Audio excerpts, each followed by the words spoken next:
But if the police decide to issue me with a fixed penalty notice, I would, of course, do the right thing and step down. Keir Starmer's bombshell election announcement wasn't a democratic gesture.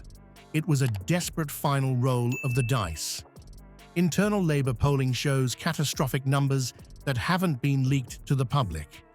With whispers of a leadership challenge already circulating through Westminster corridors, Starmer didn't call for elections out of strength. He did it because his own party was about to implode. The question isn't whether Labour can win, it's whether Labour can survive what comes next. Before we move on, I'd like to ask you a small favour. If you appreciate this content, please take a second to like this video and subscribe to the channel. Over 98% of you watch the videos without subscribing. It costs you nothing, but it makes a huge difference to us. So, did you click the subscribe button? Great. Thank you so much. Now, back to the video. Nobody should be making that journey across the channel. Nobody. It's a breach of our borders. It's also, I think, a matter of national security, because the government should be deciding who comes to this country, and we need to know who it is that's coming to this country. So we have to deal with it. I take it very seriously. I accept it's a test of government. Behind the grand spectacle of Starmer's election announcement lies a far more turbulent reality.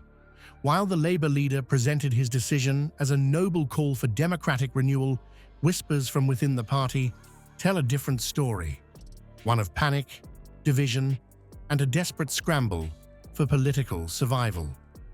What the public hasn't seen are the catastrophic internal polling numbers that have sent shockwaves through Labour's inner circles. These figures, deliberately kept from public view, paint a grim picture of eroding support and suggest that Starmer's leadership is in far more peril than his confident demeanour would indicate. The numbers aren't just concerning, they're existentially threatening to his position at the helm of the party. More alarming still is what's been happening behind closed doors. Senior Labour figures have been gathering in secret meetings to discuss the unthinkable, replacing Starmer before the next election cycle even begins.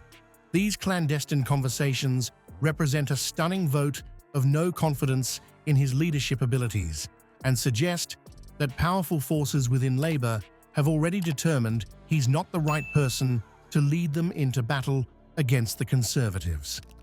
The leadership challenge isn't merely theoretical. Angela Rayner and Yvette Cooper have emerged as the front-runners in this shadowy succession planning, with their supporters actively organising support networks and preparing for the possibility of a contested leadership race. What makes this particularly damaging is the timing. These machinations aren't happening in a moment of strength, but during what should be Labour's finest hour as they lead in the polls against a weakened Conservative government. Perhaps most revealing has been Starmer's sudden and dramatic rightward shift on immigration, a policy area that has long been a litmus test for Labour's progressive credentials. His recent adoption of rhetoric about breaching our borders and framing immigration as national security threats marks a stark departure from his previous positions. This hardening language seems calculated to shore up support among traditional Labour voters who may be drifting toward more conservative alternatives. Yet the incoherence in Labour's immigration stance is glaring. Starmer continues to promise he'll reverse the Rwanda policy, a cornerstone of the Conservative approach to asylum seekers, while simultaneously adopting much of the same security-focused language. This contradiction has created profound confusion about what Labour actually stands for on one of the most divisive issues in British politics, leaving voters wondering if the party has any coherent position at all. The exodus has already begun. A series of high-profile resignations from Labour MPs preceded Starmer's announcement. with several citing concerns about the direction of the party under his leadership. These departures weren't random acts of individual dissatisfaction. They represent the visible tip of a much larger iceberg of discontent within Labour's ranks. Each resignation has been another crack in the facade of unity that Starmer has attempted to construct. Perhaps most damning are reports that Labour figures have been engaged in secret talks with Conservative officials, discussing Starmer's weaknesses and vulnerabilities. These cross-party conversations reveal just how deeply the lack of confidence in his leadership runs, extending beyond mere internal grumbling to active coordination with political opponents. Such discussions would be unthinkable in a party genuinely united behind its leader. When viewed through this lens, Starmer's sudden election announcement takes on an entirely different complexion. Rather than a bold stroke from a position of strength, it appears to be a desperate gambit to forestall an internal coup. By forcing an election now, Starmer effectively makes it impossible for the party to replace him without committing political suicide in the process. It's a survival tactic disguised as statesmanship, a way to use the urgency of an election campaign to paper over the widening cracks in his leadership. The timing is particularly telling. By calling for an election now, Starmer has effectively neutralized his internal critics, who cannot be seen to undermine the party leader during a campaign without appearing disloyal to Labour itself. This tactical maneuver buys him precious time and forces potential challengers like Rayner and Cooper to fall in line, at least temporarily. While Starmer battles the demons within his own party, an entirely different political earthquake is rumbling beneath Westminster's foundations.